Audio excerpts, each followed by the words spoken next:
Well, welcome again to Vintage Farmhouse Antiques and the final or third of the splendid platters that we've been listing this weekend. This is a fantastic piece and the only one of the three platters that we used in the demonstration video that's actually Staffordshire Ironstone.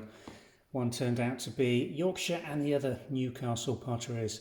But this was identified from a series of graphics. Basically, we used the elements and the uniqueness of the design to match this against previously listed platters, because this hasn't got a single maker's mark, impress mark or anything on it, which is quite often the way with a lot of this ironstone, and you're left wondering what is the date and who made it. Well, we produced a video giving you some of the tips and tricks used by China assessors and dealers in answering that very question, and we came to the conclusion with this one from various elements, key elements: the shape of the bird's tail, the lover's tail, the little bit of detailing in this pagoda, the tree design here, the number of branches and layers of foliage on the main tree here, and the willow, the three figures over the bridge, and the boat design, all key elements. And when you start looking at these things, as we demonstrate in that video,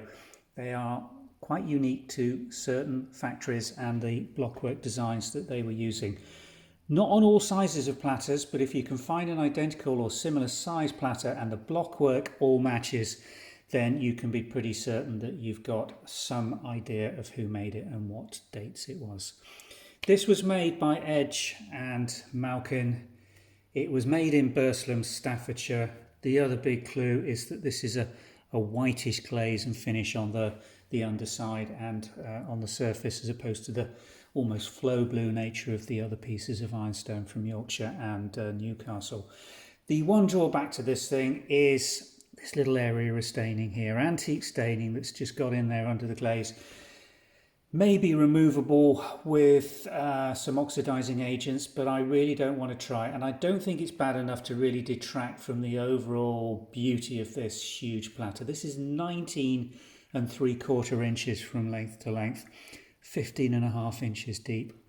Substantial piece of transfer printed ironstone, and it's got some just beautiful patina and features in here, palpable features that inclusions and grit and soot in the glazes that on close inspection just make it such a wonderful thing. As I say, it was one of three large platters, all in a similar size, that we purchased, all in fantastic condition, all dating from the 19th century. Dates on this piece quite close on the production, between 1860 and 1871 for this particular design. And everything patina wise is absolutely right for those dates. So there you have it, the last in the series of platters. Do watch our how to identify and date Willow Ironstone China videos. It's fascinating what you can determine, and the power of the AI that you're all holding and walking around with in your hands, mini computers that have the ability to help you identify these things and give you the skills that really were very, very specialist and niche up until the invention of this technology. So, taking the fun out of being an antique dealer a little bit, because everybody's going to know and spot the bargains. But I got this one. It's available for sale on the Vintage and Antiques website. Because of the staining, it's at a very good price. Without that, we would be looking at between £250 and £300 for a piece of fine quality Staffordshire blue willow of this age and size, but it's a lot less due to that little imperfection in it. So somebody's going to be very lucky and have a piece of china to look at, enjoy, and hopefully treasure for a long period of time. Thanks for watching.